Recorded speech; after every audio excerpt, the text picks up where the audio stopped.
तो एकंदरीत दोन्ही गँगवर मोठी क्राईम हिस्ट्री आहे आणि पोलीस करून जे स्ट्रॉंगेस्ट पॉसिबल प्रतिबंधक कारवाई सुद्धा झालेला होता MPDA आणि हद्दपार सारखा.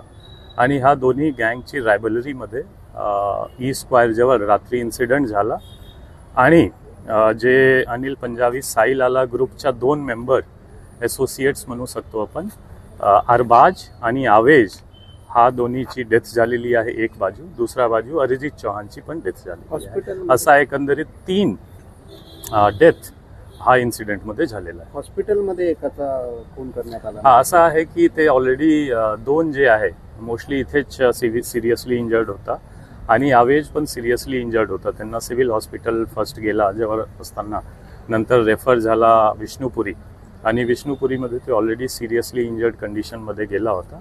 आणि तिथे ऑलरेडी अरिजित चौहानचे भाऊ आणि वडील जे अरिजित चौहानची डेड बॉडी मॉर्चरीमध्ये शिफ्ट होत होता तिथे ऑलरेडी होता आणि तिथे पण त्यांच्यावर वार झाला.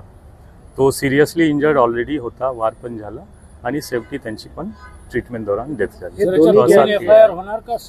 2 FIR होणार, त्यामध्ये दोन्ही क्रॉस FIR होणार मर्डरच्या आणि भाग्यनगर पोलीस स्टेशन हद्दमध्येच दोन्ही FIR होईल, क्रॉस FIR होईल. एक अरिजित चौहानची फॅमिलीची तक्रार आणि दुसरा जे आवेज किंवा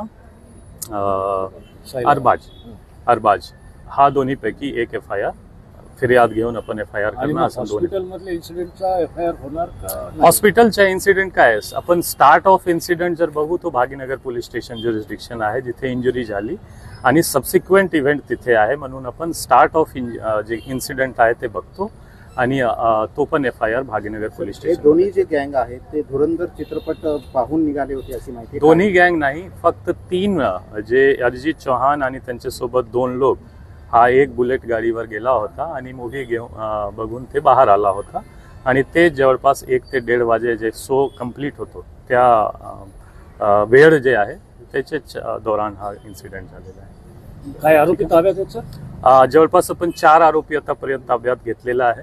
टीम्स बाकी जे लोक आहेत त्यांचे मागे आहे आणि मोठ्या पैमानेवर आपण ह्यामध्ये धरपकड आणि अरेस्ट करणार.